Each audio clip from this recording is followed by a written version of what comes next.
Want to shop Walmart Black Friday deals first? Walmart Plus members get early access to our hottest deals. Join now and get 50% off a 1-year annual membership.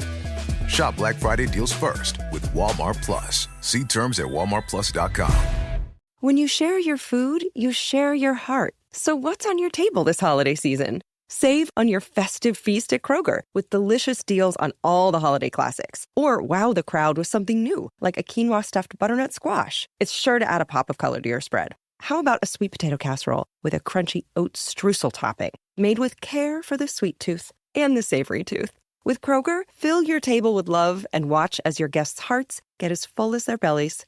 Kroger, fresh for everyone. Time to work on your gift list with Black Friday deals at the Home Depot.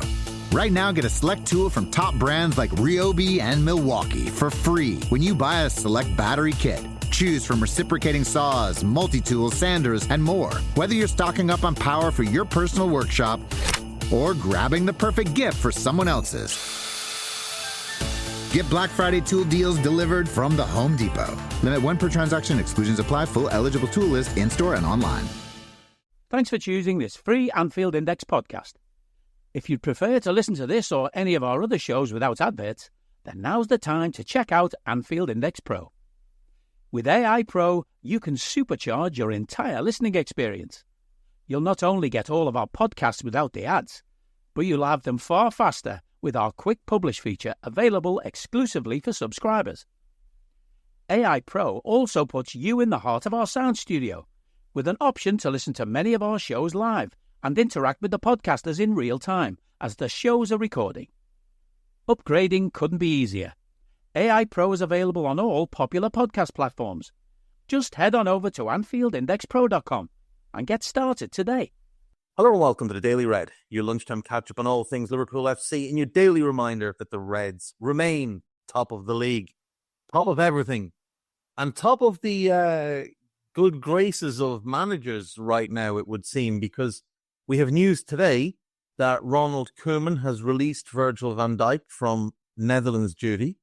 Virgil will not play in the second game in this international break against Bosnia and Herzegovina. He will return to Liverpool, which is fantastic. It means Virgil gets a week of recovery and doesn't have to be overtaxed.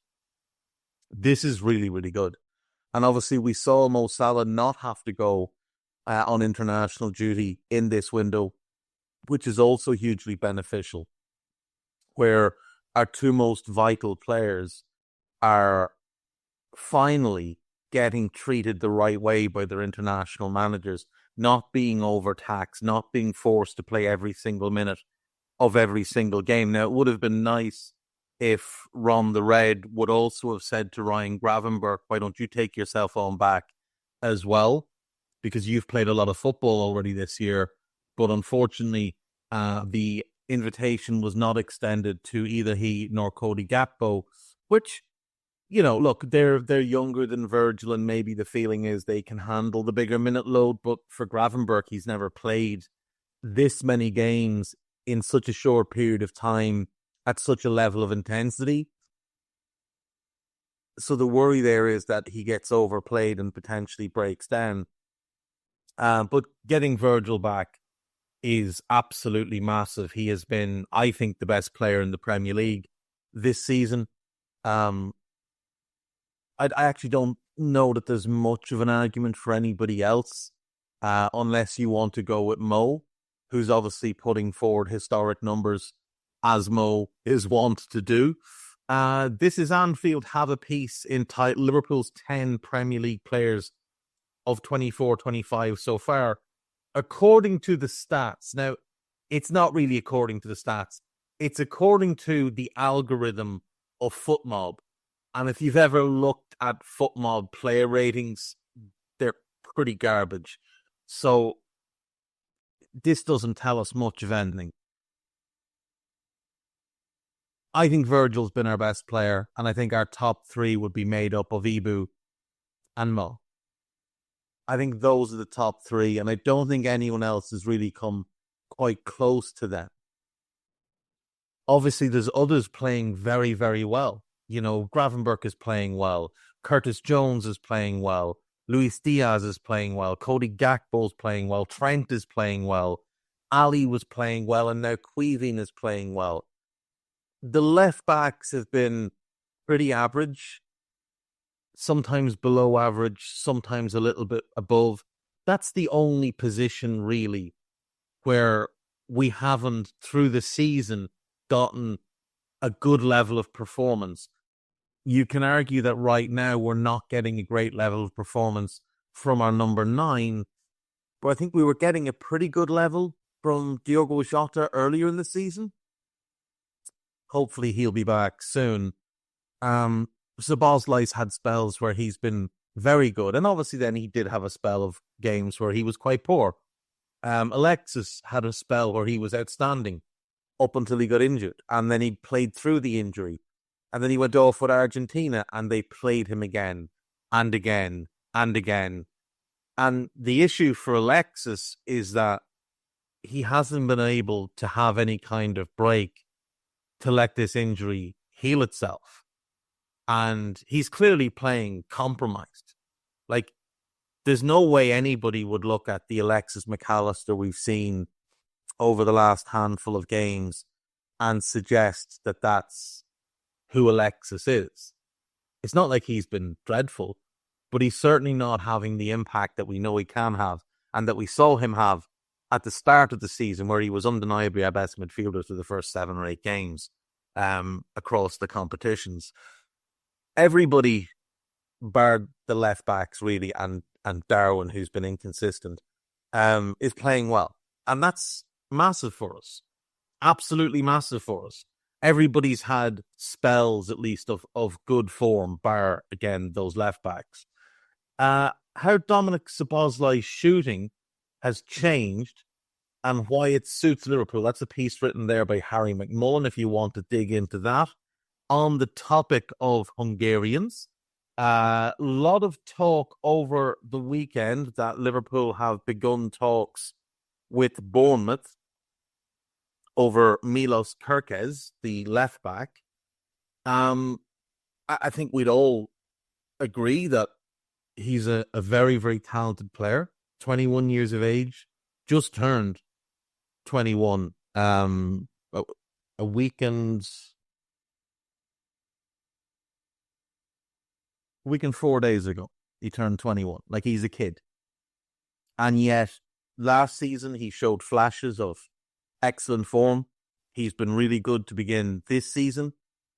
Quick, powerful runner, great ball carrier, good crosser of the ball, has a variety of ways to deliver the ball, whether that's a whipped cross, whether it's a low cross, a cut back to the edge of the area. What I like about him is he's got that variety and he doesn't rely on one thing. I like the confidence he has. He's never afraid to take somebody on. I think we've definitely seen growth in his game this year. Now, part of that is he's getting coached very, very well by a really good manager in Andoni Iraola. Part of that is he's aging and developing. Part of it is playing in a team that's very confident right now. And he's been given the freedom to get up and down that flank. If we want a Robbo again, if that's what the aim is at left back, then Milos Kerkez probably is the best option. But he's got a higher ceiling than Robbo would have had at the same point. Like, he's a better player now than Robertson was when we bought him. And Robbo was 23, I think, 24 maybe when we signed him. Kerkez is above that level. Now, can he get to the level Robbo got? That's a big ask, because Robbo improved enormously upon joining us. But Kerkez certainly has the skill set. He has the physical attributes. He seems to have the right attitude. He's a player who's had a very, very unusual career to date. So, again, he's only 21. He began in the academy of OFK Verbis in Serbia. He was born in Verbis in Serbia. At the age of 11, his family moved to Austria, and he was in the Rapid Vienna Academy, and he stayed there from 11 to 16. Then they moved to Hungary, and he played in the academy of a club that I'm not even going to attempt to pronounce. He was there for a few months, and then he moved to Győr, also in Hungary.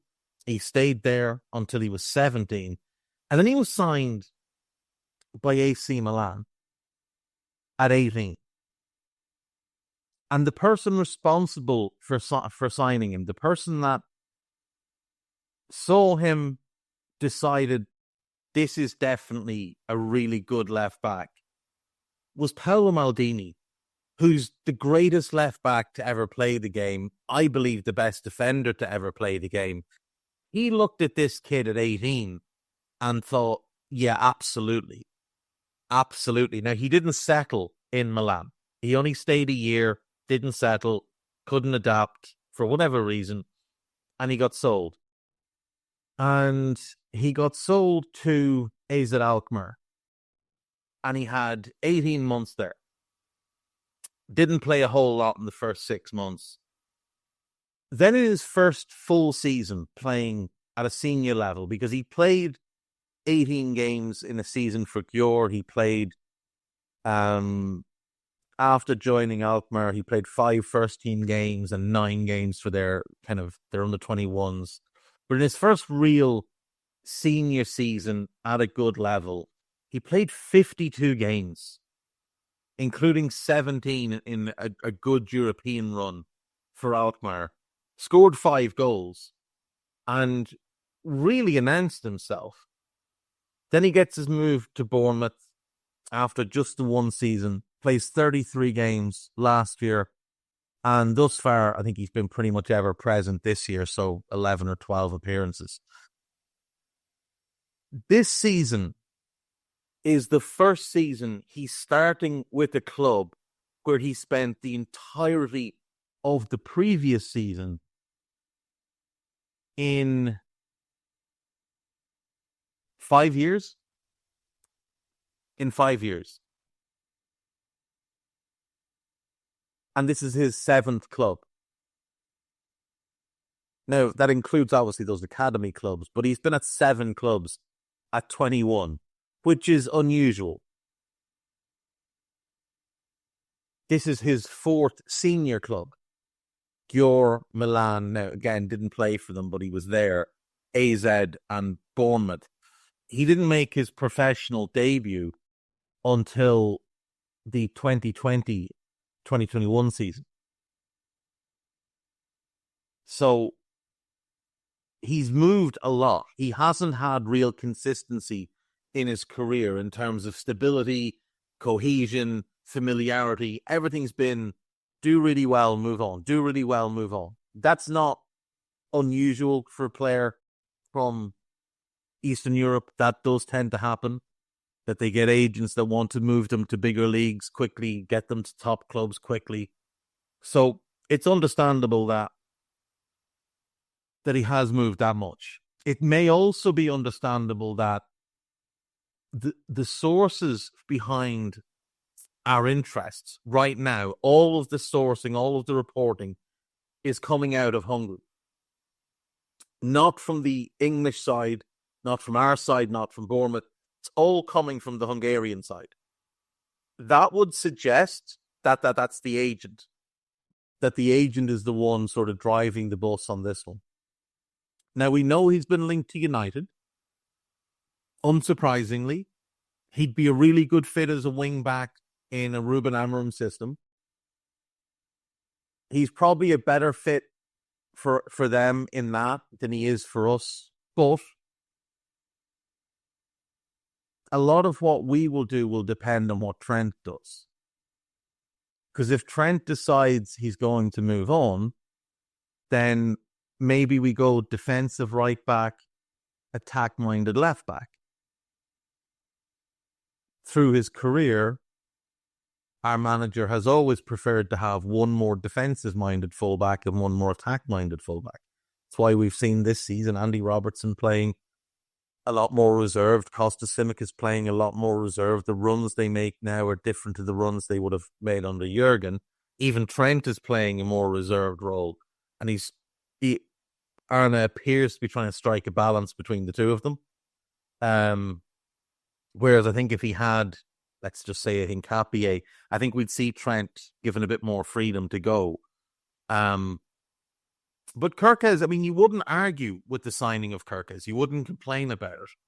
And there is, of course, ways and means to have two attacking fullbacks, but you just have to make sure that your midfield is solid. And right now, ours is not.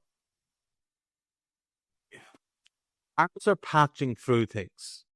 It's not solid, but they're getting the job done. It's 3 number 8s in there, all trying to do a bit of everything and all doing it well. Like, don't get me wrong, I'm not criticizing the individual performance level, but we are too easily played through. And to deny that would be to deny reality. We are too easily played through. Our defense is performing brilliantly because of the 2 centre-backs, because Trent gives a shit again, but also because of the work rate that those midfielders are doing to recover from mistakes that are made. Like, how many times this season have we seen Alexis nick a ball off somebody on the edge of our box, or Gravenberch slide in to make a block or an interception in and around our box? And they're doing that because initially the midfield has been played through and they're recovering back to do that. So that's all positive for them. Want to shop Walmart Black Friday deals first? Walmart Plus members get early access to our hottest deals. Join now and get 50% off a 1-year annual membership. Shop Black Friday deals first with Walmart Plus. See terms at walmartplus.com. Chronic migraine is 15 or more headache days a month, each lasting 4 hours or more. Botox, onabotulinum toxin A, prevents headaches in adults with chronic migraine. It's not for adults with migraine with 14 or fewer headache days a month. It prevents, on average, 8 to 9 headache days a month versus 6 to 7 for placebo. Prescription Botox is injected by your doctor. Effects of Botox may spread hours to weeks after injection, causing serious symptoms. Alert your doctor right away, as difficulty swallowing, speaking, breathing, eye problems, or muscle weakness can be signs of a life-threatening condition. Patients with these conditions before injection are at highest risk. Side effects may include allergic reactions, neck and injection site pain, fatigue, and headache. Allergic reactions can include rash, welts, asthma symptoms, and dizziness. Don't receive Botox if there's a skin infection. Tell your doctor your medical history, muscle or nerve conditions, including ALS, Lou Gehrig's disease, myasthenia gravis, or Lambert-Eaton syndrome, and medications, including botulinum toxins, as these may increase the risk of serious side effects. Ask your doctor and visit BotoxChronicMigraine.com or call 1-800-44-BOTOX to learn more. At Sierra, discover top workout gear at incredible prices, which might lead to another discovery. Your headphones haven't been connected this whole time. Awkward. Discover top brands at unexpectedly low prices. Sierra, let's get moving. I don't need a VPN. I've got nothing to hide. Ha. This is what I used to tell myself before I hooked up with LibertyShield.com. Not only is my home internet now fully encrypted, but I can now access all the websites I want, whenever I want, and do so from absolutely anywhere. As a Liverpool fan, I love to know I can now watch every match, regardless of whether it's on UK TV or not. My Liberty Shield VPN makes sure nothing is blocked and guarantees me super fast streaming speed throughout that match.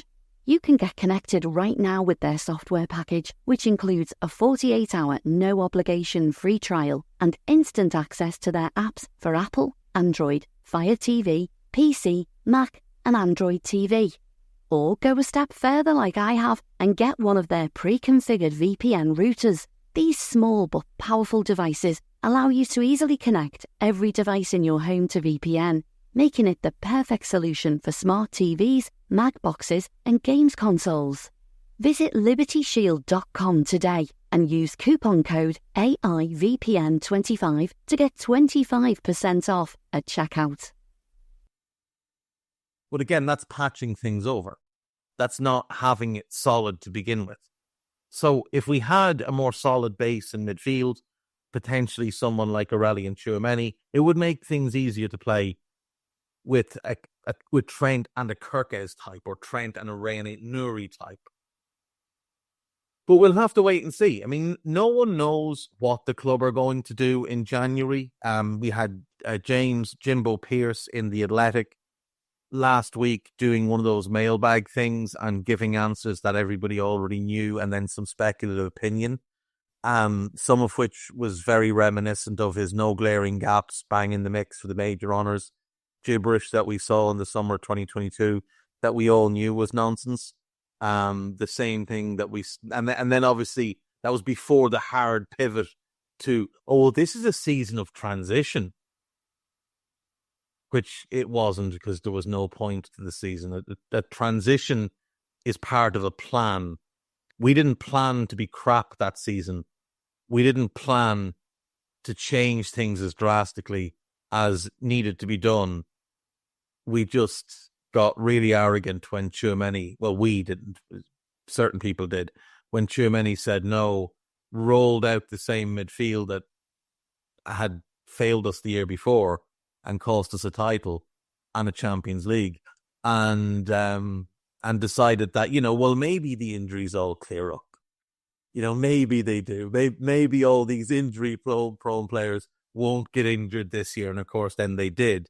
So it was a little bit reminiscent of that with Jimbo, but again, he doesn't know what's going on. None of the journalists do. Not Paul Joyce, not Jimbo, not Ornstein, none of them. And they will only know when Michael Edwards or Richard Hughes decides to loop them in. And that has been the case with this club now for a while. And that's not a bad thing. That's a good sign for the club. It's not a knock on the journalists either. I mean, they're most likely trying to get information, and they do get stuff about other issues, just not about the transfer side of things. I think that's become much more of a closed shop. So there'll be speculation prior to January. Ultimately, none of us know what the club plan to do. I'm sure we all know what they should do, which is to try and maximise this immense start we've had the season, maximise the opportunity to win a Premier League title.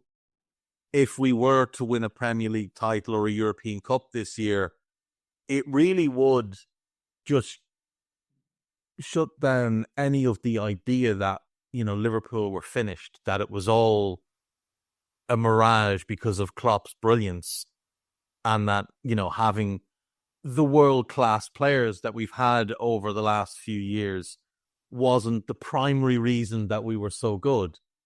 Ultimately, you can give an average manager incredibly good players and win things. You can give the best manager in the world mediocre players and they're not winning jack shit.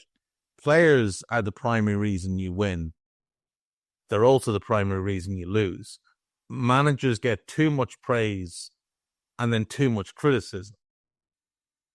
Jurgen's as good as there is, but ultimately, he wasn't going to win a league title with a midfield of Henderson, Milner and Lallana, and a centre-back pairing of Dejan Lovren and Kolo Toure with, Glenn Johnson and John Flanagan as the fullbacks, and Simon Mignolet in goal, and Christian Benteke up front, flanked by who the fuck knows.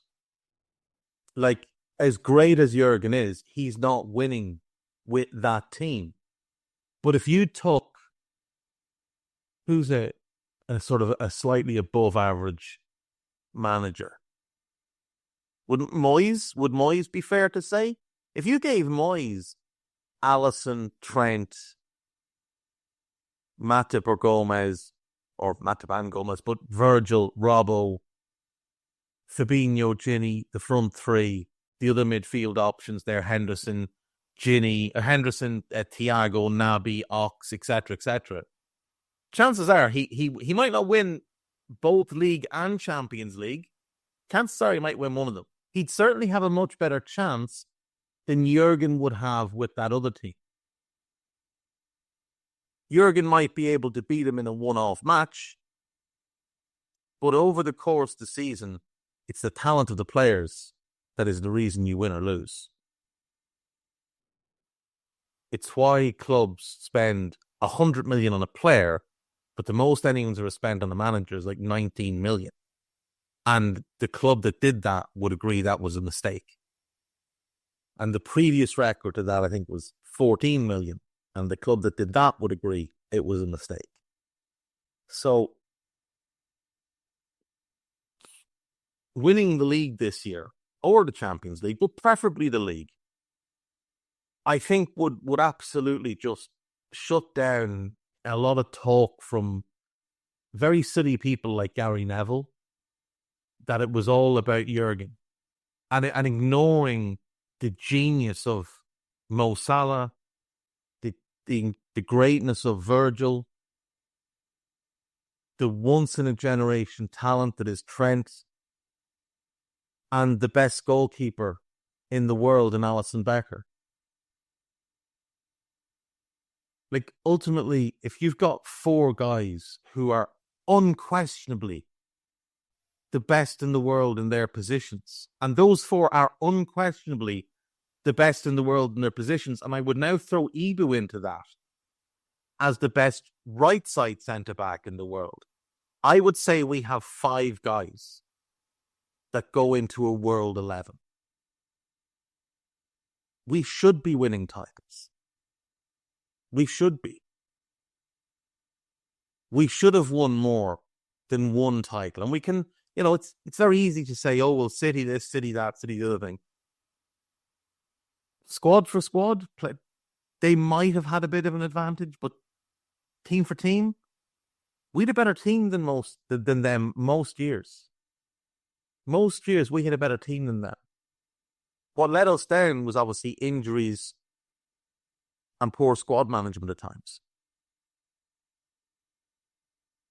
With things like AFCON and stuff. But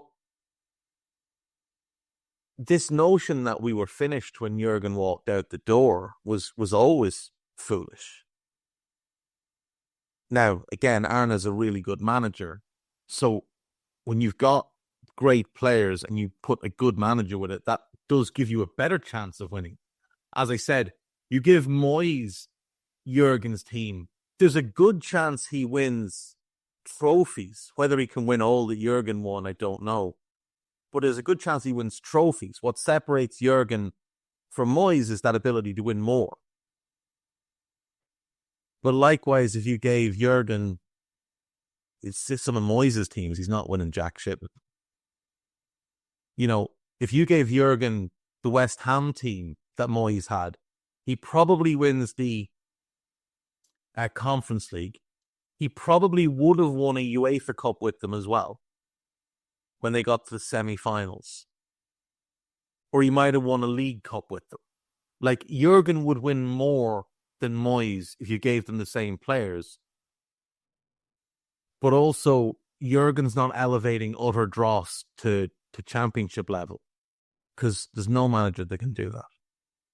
If you give a dreadful manager a great group of players, there's a chance they win absolutely nothing. But that doesn't happen, really. Like, that just doesn't happen. Players are what win you trophies. Players are what win league titles. Managers can win cup finals, win or lose cup finals, with tactical decisions, with in-game changes, with inspirational pre-game and half-time talks, whatever. Managers can win you a one-off game like that, but players are why you win ultimately over the long run. And we do give managers too much credit, and we give them too much blame then when things go wrong. And ultimately, you do need to look at players. I don't even know how I got on to talking about this. Oh yeah, if we were to win the league this year. Yeah, look, it's on Michael Edwards and Richard Hughes. Go and back this guy. You didn't back him in the summer. You spent 10 million quid. You fucked around and found out on Zubimendi. I know they got the Mamardashvili deal in place, but we didn't pay anything for that yet. It's not a done deal yet in real terms. He's still a Valencia player. He's not a Liverpool player on loan to Valencia. So there does need to be money spent in January. This manager warrants spending money to back him in January because of the start he's had. Because of the fact that he didn't gripe or bitch once when nothing was forthcoming in the summer window. So make sure you back him. And if it's Milos Kerkez, it's Milos Kerkez. Would be surprised if we signed him in January, though. Does anyone see us carrying 3 left backs? And I don't really see Robbo leaving in January. Maybe Costas does, but I'd be surprised. Maybe he does. Maybe he does. What else? Ibu captained France against Italy. Played really well. There was a moment when he got squared up and then the fella just thought the better of it, passed the ball backwards because he didn't fancy trying to run Ibu down the line. What a player. What an unbelievably ridiculous player. We are absolutely blessed with some of these players that we have and the players we've had over the years. And Ibu, he won't be Virgil. He won't be Virgil. But there's a real chance that by the time Ibu's done at Liverpool, he's the second best centre-back the club has had. Even passing Jockey. That's how good he is. Like, he is the best channel defender I've ever seen. Ever. No white back, no issue. I'll take care of both. He's rapid. He's a physical freak. He's better on the ball than people give him credit for. He's clever. He's got leadership ability. Absolutely fantastic. Perfect compliment for Virgil. Mo Salah sends comparisons warning over Liverpool target Omar Marmoush. Basically saying, look, don't hype him up and try and make him out that he's the next Mo Salah. Let him have his own career. Let him grow his career and develop. And it's absolutely true, but unfortunately for Mo, that's not the world we live in, Mo. We live in the world of social media where the only acceptable thing to do is to compare any and all players with other players. And look, Marmoush is having a phenomenal season. 14 goals and 10 assists already this year in 16 games. 11-7 in the Bundesliga. He's having an unbelievable year. He still doesn't fit how we play, though. He still does not fit how we play. He plays in the front two as the second striker behind Ekitike. Doesn't fit how we play. Could he adapt? Absolutely. Would he be as effective? It seems unlikely. Now, maybe the confidence that he takes from this season elevates him. And we buy him, we play him on the left. Maybe we sell Diaz and buy Marmoush. And maybe he comes in and puts up incredible Mo-esque numbers from there. It just doesn't seem likely to me. Could he play as a 9? Maybe. I think it'd be a bit of a waste of him, though. Like, what's separating him from others this season is his ability to time his runs, to drop off and then arrive late, picking up space. Like, he'd nearly be better as a 10. But then you're going to be putting a hell of a workload on the lad, which is going to affect what he's able to produce in the final third, as we've seen with Szoboszlai this year. He's a really good player. I'm just not sure he's the one for us. I would also point to Bundesliga attacks. How many players have we seen do brilliantly in the Bundesliga and then come to the Premier League and just not live up to the hype? And then I would point out the more pertinent thing, which is Eintracht Voodoo. Eintracht is not even tax. It's Eintracht Frankfurt Voodoo, where there's a whole litany of players that have been there and excelled, and clubs have parted with large sums of money for them. And then they flopped. And it's not just one or two. It's a long list of players. And when you look at their track record of this, it would just worry me. Like, it really would just worry me. So, Bastian Zipka was a good left back for them. He went to Schalke. A disaster for Schalke. Right? He left in the summer of 2017. Summer of 2018. Let's go through these year by year and look at some of these players, because it does warrant just a bit of a deep dive. And Marius Wolf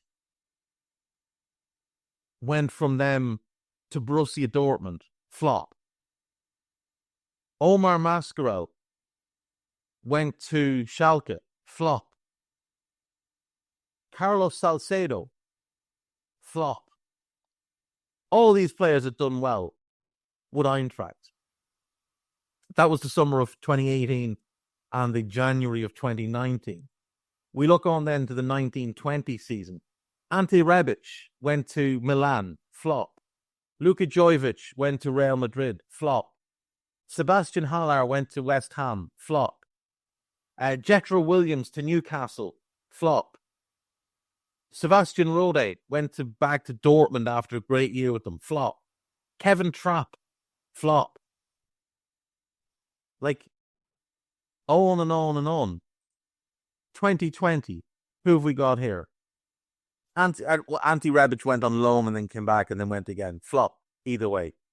They didn't actually sell anybody of note in the summer of 2020, probably because of COVID.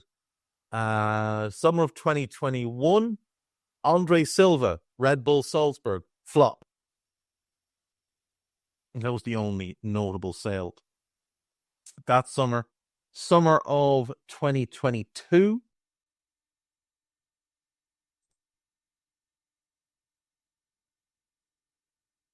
Filip Kostic went to Juventus, flop.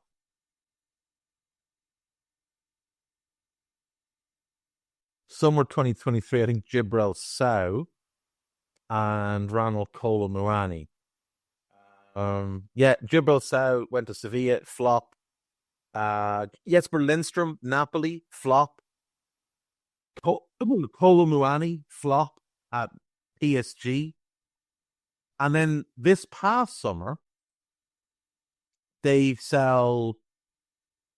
This episode is brought to you by Allstate. Some people just know they could save hundreds on car insurance by checking Allstate first. Like to check the date of the big game first before you accidentally buy tickets on your 20th wedding anniversary and have to spend the next 20 years of your marriage making up for it. Yeah, checking first is smart. So check Allstate first for a quote that could save you hundreds. You're in good hands with Allstate. Savings vary. Terms apply. Allstate Fire and Casualty Insurance Company and Affiliates. Northbrook, Illinois. Time to move? Skip the hassles of selling during the holiday season and sell your home directly to Open Door. Request an all-cash offer in minutes, close, and get paid in days. You can even pick your close date so you can move after New Year's. Start your move at opendoor.com or download the Open Door app. Open Door is represented by Open Door Brokerage Inc., license 02061130 in California, and Open Door Brokerage LLC in its other markets. Terms and conditions apply. Add $179 million in total cash prizes. Mom, what are you doing? Mix in 3 parts bills, bonus boxes, and multipliers. Is this some kind of recipe? Gradually stir in a ton of excitement. Oh, you're trying to make Ohio Lottery holiday scratch-offs, aren't you? Stop overcomplicating things. Just go buy all your favorites like Holiday Cash, Holiday Lucky Times 10, and Merry Money. Oh, that is easier. Uh-huh. Now help sift non-winning tickets into My Lotto Rewards for a second chance to win. Play Holiday Scratch-Offs. Lottery players are subject to Ohio laws and condition regulations. Play responsibly. William Pacho. Now, we'll see. We'll see how he gets on. But it hasn't been great so far. It hasn't been great so far, but he's still very young. You can also throw in players that left them on freeze that did brilliantly there. Evan Ndicka at Roma, or Daichi Kamada at Lazio, or now Poor at Crystal Palace. And yet you look at all of them, there's not one player that's done really well there and then been sold on and done well elsewhere. And you can say, well, they went to bad environments. All of them, across the board, went to bad environments. That cannot be the case. All of those teams had down years. Yeah, in big part because they spent huge sums of money on these players. Some of them, you could say there's bad luck there. Like maybe Luka Jovic. But ultimately, Luka Jovic had red flags galore before he went there, when he was at Benfica. So there is something in the water at Eintracht Frankfurt where they get players in, they do brilliantly, and they never ever replicate it. And the shame of it is, there's players in their squad now I would like us to look at. Like, I do very much like Arella Menda, the young centre-back. The young Swiss centre-back. I think he's got the potential to be absolutely outstanding. Arthur Thiete is there. He's a good player. I really like the look of Hugo Larsson, the young Swedish midfielder. I think he's got huge potential. I like Ibimbe, the French midfielder. I think he's really good. But you couldn't be trusting any of it. You just couldn't be. They're like a Nigerian prince emailing you to tell you that their father died, and for some reason he's left you in his will, and if you send on your bank details, he's going to transfer you loads of money. Like, no. Say no to Eintracht Frankfurt. Unless somebody, like if Marmoush was to leave there and go and do well somewhere else, then you might buy him. But not off the base of what he does there. Eintracht voodoo, folks. Just say no to it. AnfieldIndex.com. Right, bad news first.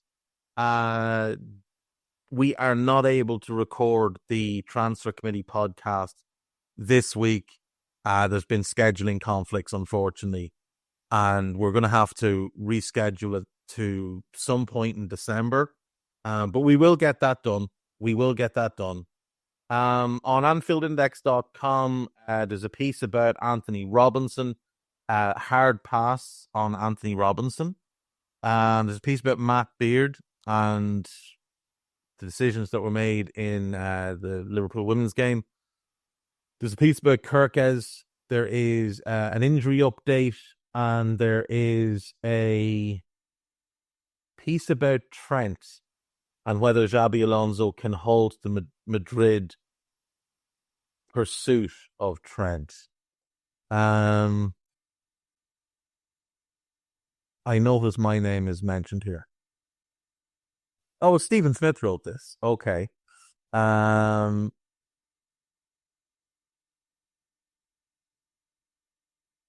Yeah, about wanting Alonso to go to Real first rather than coming to us first. Because if he goes to us first, all you would hear for his entire tenure would be, will Real want him? Or he wants to go to Real. Oh, he's going to go to Real now.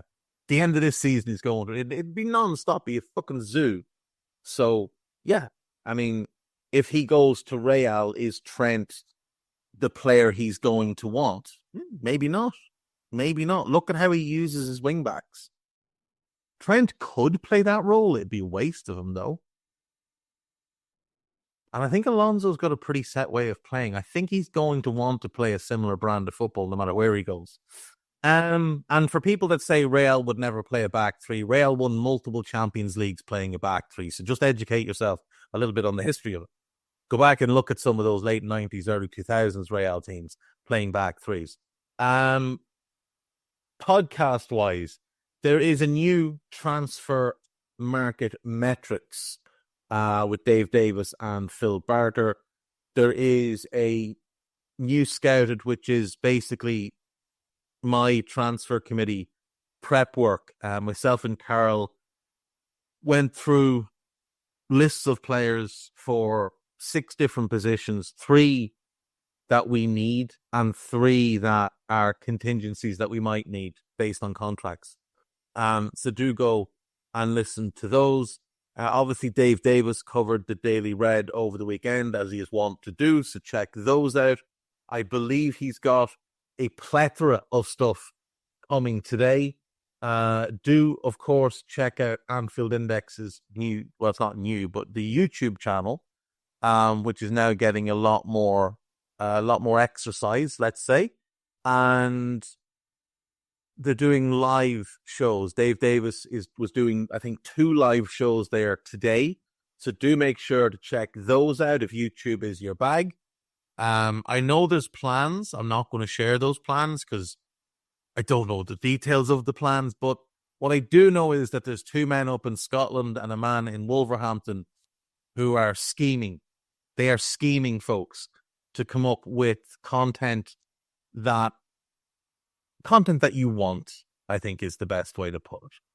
Content that research suggests that you want and that potential new listeners and viewers would want. So there's also a Mancunian involved in the scheming as well, who pretends she's sweet and innocent, but I know she's devious. She's a devious Mancunian. So yeah, don't trust any of them. They are working behind the scenes very hard to bring to life some plans. So, yeah, that's me for today.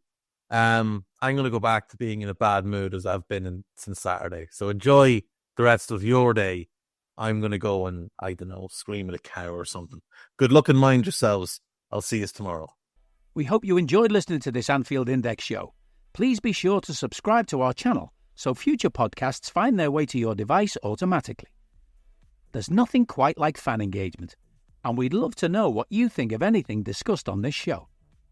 The best way to get in touch is over on our free Discord community, where both podcasters and listeners debate the hottest LFC topics 24/7. Sign up free now at AnfieldIndex.com/Discord.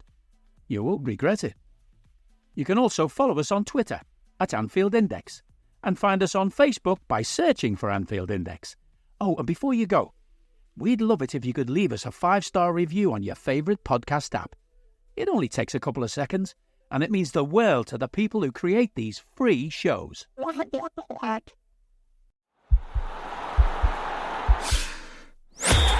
podcast is part of the Sports Social Podcast Network.